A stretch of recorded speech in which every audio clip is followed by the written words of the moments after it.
அவங்களோட போய் கதைப்போம் வாங்க.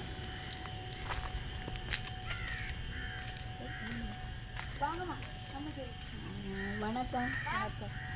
வணக்கம் அம்மா. எப்படி இருக்கிறீங்க? நிறைய கஷ்டம் தான் எங்களுக்கு. கஷ்டத்தால் நாங்கள் இப்படி இருக்கிறோம். எங்களுக்கு ஒரு ஒன்றும் இல்லை. எனக்கு ஒரு மகள் தான்.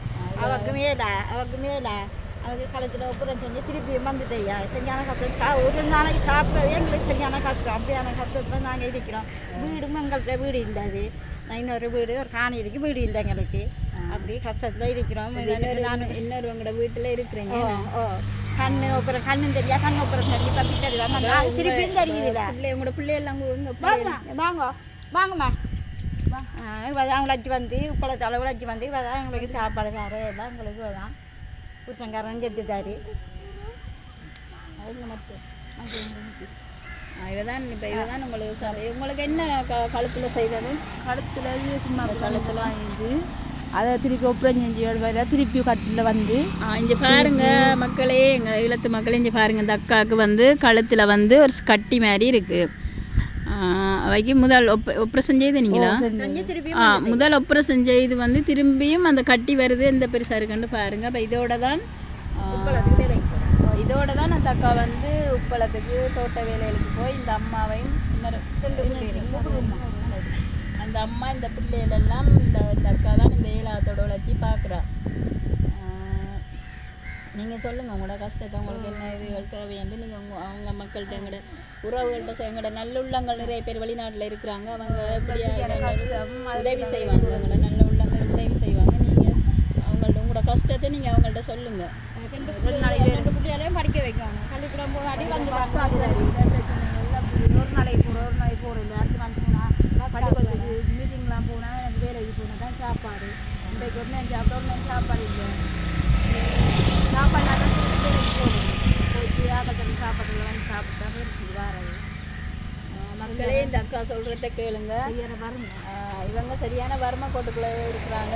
ஸ்கூல் போகிறதும் பிள்ளைகள் அதாவது வந்து இப்போ சாப்பாடு இல்லாட்டி கிழமையில் 2-3 தரம் தான் ஸ்கூல் போகிறாங்களாம். மற்றது இந்த அக்கா பஸ் காசு இல்லாதாலே பிள்ளைகளை ஸ்கூல் அனுப்புகிற இல்லையா, அவ்வளோ வறுமை கோட்டுக்குள்ளே இருக்காங்க. அதாவது பிள்ளைகளுக்கு ஸ்கூல் அனுப்ப கூட வசதி இல்லாமல் இருக்கிறாங்க வறுமை கோட்டுக்குள்ளே.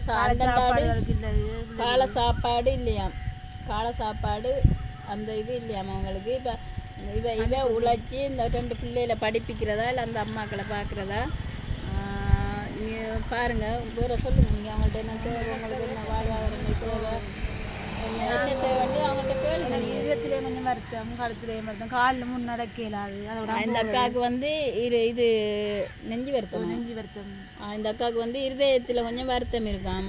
அதுவும் கட்டி நெஞ்செல்லாம் இந்த கட்டி அவைக்கு வந்து இந்த கட்டியும் இருக்குது. அப்படி பெரிய கட்டி பாருங்கள், இந்த பெரிய கட்டி இருக்குன்னு சொல்லி ஆப்ரேஷன் செய்தும் அவைக்கு திரும்ப அந்த கட்டி வருதான். என்ன வருத்தம்னு சொல்லலையா உங்களுக்கு? இனி செய்யலாம்னு சொல்லிட்டாங்களா? அம்மா போய் சொல்லிட்டு வந்து அம்மா பார்க்கணும், பிள்ளைய பார்க்கணும், உதவி இந்த கட்டியை வந்து ஆப்ரேஷன் செய்தாலும் பிள்ளைகளை பார்க்க ஒரு தரம் இல்லை, அம்மா பார்க்க ஒரு தரம் இல்லை என்று சொல்லி இதென்றா. எங்களை வெளிநாட்டில் வாழும் உறவுகளே, நீங்கள் நல்ல உள்ளம் கொண்டவர்களே, இவங்களுக்கு அந்த வறுமை கோட்டுக்குள்ள இருக்கிறவங்களுக்கு இந்த வீடியோ பார்த்து தட்டி விடாமல் இந்த வீடியோ ஃபுல்லாக பாருங்கள். பார்த்து இவங்களுக்கு உங்களால் வேண்ட உதவியை உங்களுக்கு செய்யுங்க. உங்களால் என்ன உதவி செய்யலுமோ அவங்களால் வேண்ட உதவி இந்த குடும்பத்துக்கு நீங்கள் செய்யுங்க. உங்களுக்கு என்ன நீங்கள் வாழ்வாதாரம் வந்து என்ன எதிர்பார்க்குறீங்க? வாழ்வாதாரம் வேலைக்கு போக முடியாது, நான் செஞ்சுட்டு அம்மா இவைக்கு வந்து வேலைக்கு போக இயலாதாம். அதாவது வந்து உப்புடைக்கிறதெல்லாம் சரியான கஷ்டமாக இருக்காம். அதாவது வந்து ஒரு பொம்பளை வந்து உப்புடைக்கிறேன்னு சொன்னால் அது உண்மையிலே அது அவர் 10 வருஷம், நான் 10 வருஷத்துக்கும் வேலைக்கு தான் போகிறேன்.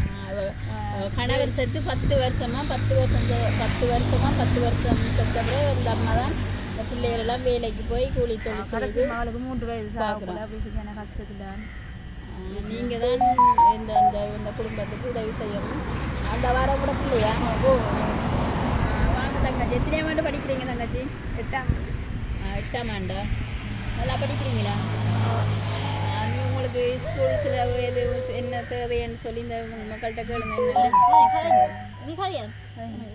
பஸ் காசு, பஸ் போகிறதுக்கு வசதிகள் உதவி, போகிறதுக்கு வசதிகள் குறைவாம், கொப்பி சாமான்கள் கொப்பி சாமான்கள் இல்லை, பிள்ளைக்கு போகக்கூடிய வாகனம். அந்த பிள்ளைய வந்து இப்போ நடந்தும் இப்போ அதாவது வந்து இப்படி பிள்ளையில இப்போ நடந்து ரோட்டால் நடந்து விடுறதே கொஞ்சம் பயம் அவங்களுக்கு. உண்மையிலே இப்படி பிள்ளையெல்லாம் ரோட்டால் கூட பயம். தாய்க்கு இப்போ தாய்க்கண்டில் இந்த தாய்க்கு இப்படி பிள்ளை அதாவது வந்து இப்போ எங்களோட நாட்டில் என்ன நடக்குதுன்னு உங்களுக்கு தெரியும். அதாவது இப்படி பிள்ளைகளும் ரோட்டில் நடந்து போகையும் அவங்க பயப்படுறாங்க. அதால் ஒரு கிழமையில் 2 நாள் 3 நாள் தான் அந்த பிள்ளைகள் ஸ்கூலுக்கே போகுது. மற்றது பஸ் பாஸு மற்ற சாப்பாடு கட்டி அனுப்புகிற வசதிகள் அதுகள் இல்லாமல் அந்த பிள்ளைகளை படிப்பு அதான் அந்த படிக்கிற பிள்ளைகளை தொடர்ந்து அனுப்பினா தான் பிள்ளைகள் படிக்குங்க. இப்போ விட்டு அனுப்பினா அவங்க வசதி இல்லாததால் அந்த பிள்ளைகளை அனுப்புறதில்ல.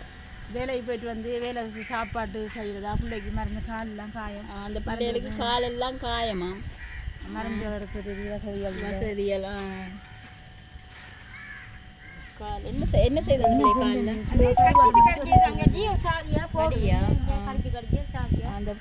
அந்த பிள்ளைய காலெல்லாம் காயமாக இருக்குது. அது கொண்டு ஹாஸ்பிட்டல் கொண்டு இதுன்றது கூட அவங்க வசதி இல்லாமல் இருக்கிறாங்க. அந்த நிலைமையில இருக்கிறாங்க இந்த குடும்பம். வந்து வெளிநாட்டு வாழும் உறவுகளே, நீங்கள் தான் இவங்களுக்கு உதவி செய்யுமாறு மிக தாழ்மையுடன் கேட்டுக்கொள்கிறேன். நன்றி, வணக்கம். மீண்டும் அடுத்த வீடியோவில் சந்திப்போம். வேறு யார் சொன்னா இந்த பக்கத்தில் மாமி